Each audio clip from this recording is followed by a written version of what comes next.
Pearl has been consistently good since her release in Brawl Stars, always being around A tier to S tier in the meta, but a lot of people think she's actually a no-skill brawler, and being one game away from rank 30 at the moment in Brawl Stars, yep, I've never got the rank 30, I've never got anyone to rank 30 show up, I am going to be telling you everything you need to know about Pearl, the best modes, the best maps, the best kit, and anything else, and I'm going to be showing you why she's not no-skill.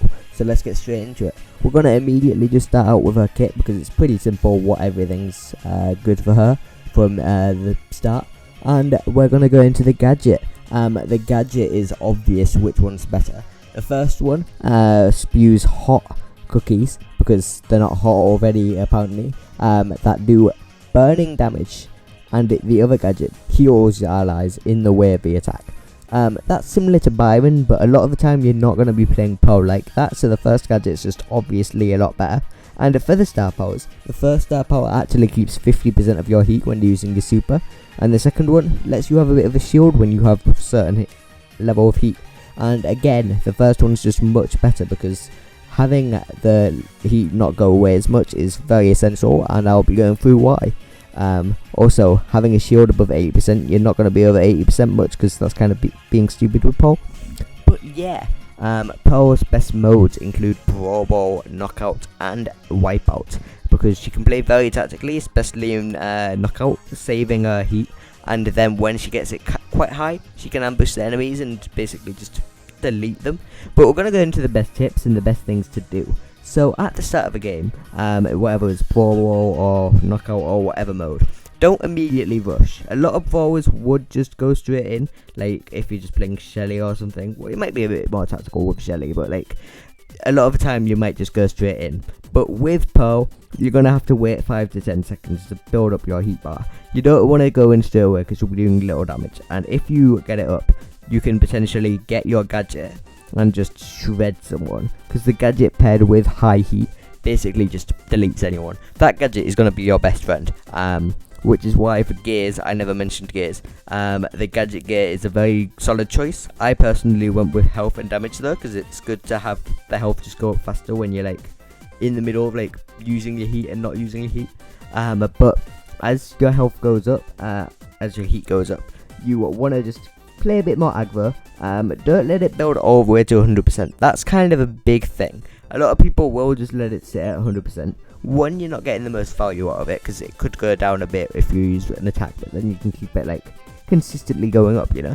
But also, if your heat's just at some point that's kind of like max, they can see the steam that indicates that it's on max heat, which isn't great because they're just going to try to stay away from you. A lot of the time you want the enemies to like stay somewhat close because she's quite long range, but at the same time her spread's quite a scatter shot, so you're not always going to hit it. Moving on though, once you've got your heat up a bit, you want to either just gadget the enemies or just do whatever your teammates are doing. Say they're just taking their lanes, you just take yours and do whatever's happening. And then whenever you either kill people or die, whatever happens, you get your super. Your super has two main uses. One is protecting your team and yourself from any super aggro brawlers. Say an Edgar jumps on you, or Kit jumps on you, or your mum jumps on you. No matter what the case is, you want to have that super ready to dish out like 5,000 damage. And if you don't, it's kind of important because Pearl can't really gun down someone like an Edgar, since her attack takes so long to unload most of the time. But yeah, if you don't have anyone like that on your enemies, or just don't have a situation where you need to do that, however, a lot of the time the best thing to do is just to break walls. Pearl is a very good brawler with walls, but also without walls, because she can build up her heat without the walls and with the walls by hiding behind them. But she can also just not use the walls because she's got such a long range. She's very situational, but at the same time she can kind of play any environment. It's weird. Like, she's Ash with extra steps. That's how I would describe her. Even though I hate Ash, and Pearl's really fun in my opinion. I've got Pearl Go too, but that's a different story. I'm just flexing achievements now. But yeah, in Brawl Ball, for example, there's most of the maps have a wall in front of the goal. You want to just be breaking that instantly if you don't have another wall break on your team, or just be breaking anything that potentially helps an enemy. Say there's a dino on their team, just like break the wall that he's camping behind. Do whatever you can to just get rid of like a bit of air cover. And yeah, the best kind of comps to play with Pearl often tend to be someone like Buster, as well as like other kind of aggro brawlers. But at the same time, long range is also good to maybe like Buster. I've got to turn up my mic every time I say that. Him, Piper, and Pearl are a good comp because you've got the long range. You can support the Piper with your super. You've got Buster, who supports both of them with his super, and then you've got Pearl, who can wall break but doesn't have to break all the walls. So Buster can still be fine, and that's how it is sometimes. So yeah, but most of the time your super isn't super important. So in a mode like Brawl Ball, wasting it can be okay. Like if you're kicking the ball with your super, that can be okay. Yes, it does take a while to charge, but that's not very important all the time. Sometimes it can just be situational, and using it on a ball, for example, is just more useful, you know?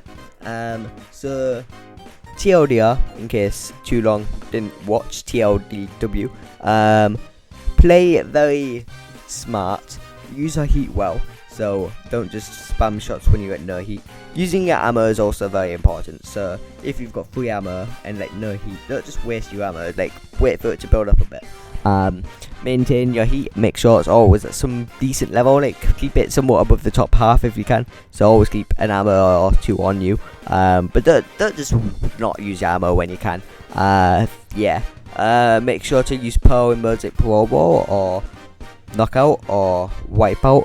Should be Bounty still. I'm still salty it's not Bounty, but screw the game. Screw you guys, we're picking Wipeout. But yeah, because she can be very good defensively supporting her team, but she can also play very aggro with her gadget. As I said, use your gadget as your best friend. Make sure to constantly be burning people, because you can get like 3 solid kills out of that, 4 if you have the gadget gear.